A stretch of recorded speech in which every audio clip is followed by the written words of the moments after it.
what about your work? And what about the participation of this international congress? Firstly, thank you for welcoming me to the conference. It's very exciting to be here in beautiful Florence. And I'm presenting my work, which is 15 years of research and development to create an evidence-based form of music therapy for the treatment of men and women who are resident in secure hospital settings. Therefore, they are men and women who have committed violent offences, and by developing an evidence-based model which has gone through an iterative process of 3 stages leading to a randomised control trial, we now have a form of music therapy which is safe for music therapists to use with people who have serious mental disorders and as a result of which have committed offences. Therefore, they have been removed from the wider society for the safety of other people and for the safety of themselves.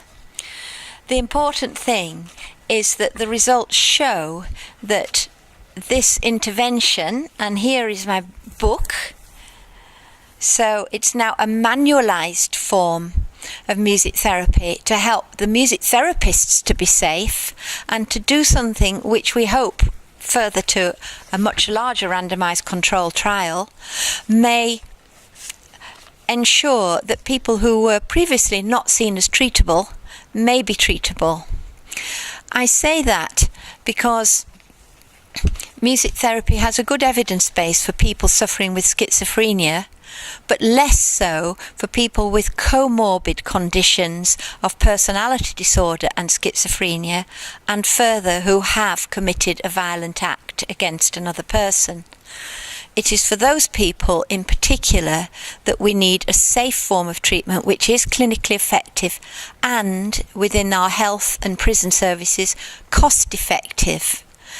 Therefore, it's a form of group music therapy which is based upon being able to create jointly created music in dialogue rather than in an extended narrative where over-arousal, emotional arousal may be too much, leading to too much excitement and possible reenactment of an offence.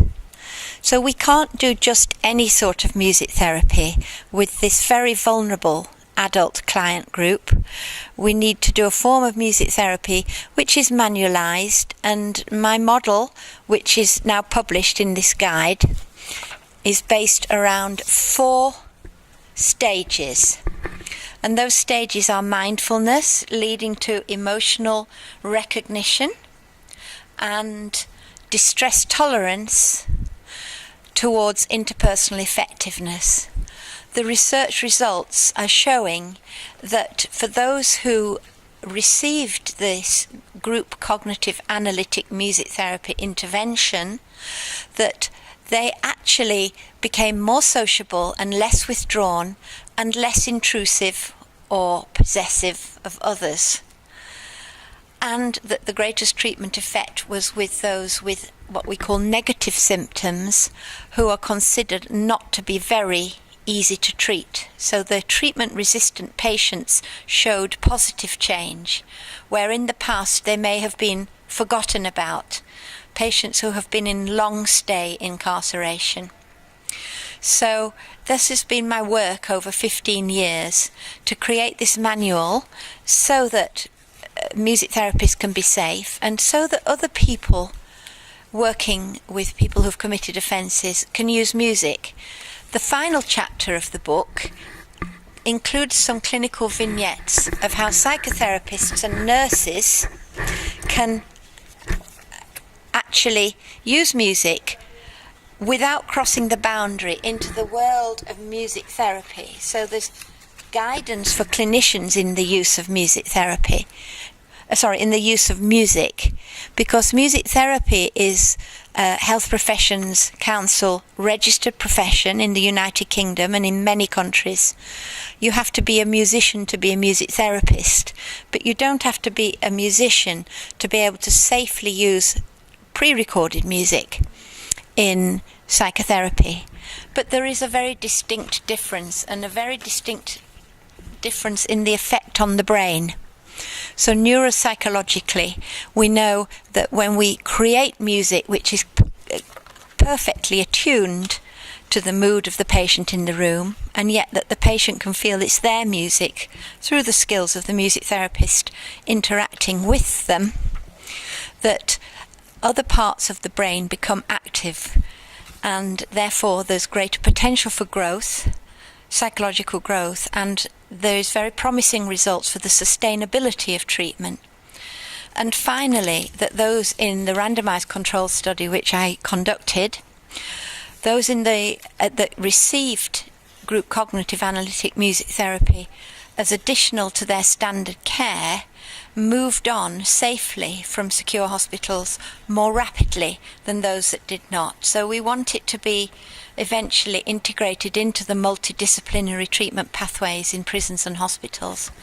The other thing is that for all music therapists, myself and my Dutch colleague, who's called Dr. Laureen Harkvoort, she has developed a different model using cognitive behavioural therapy, and her treatment manual is also in this book. We've had a very wonderful collaboration, learning from each other. There's 2 different models of manualised, evidence-based music therapy to choose from. And we're learning which model may be best for which patients. One is more directive than the other.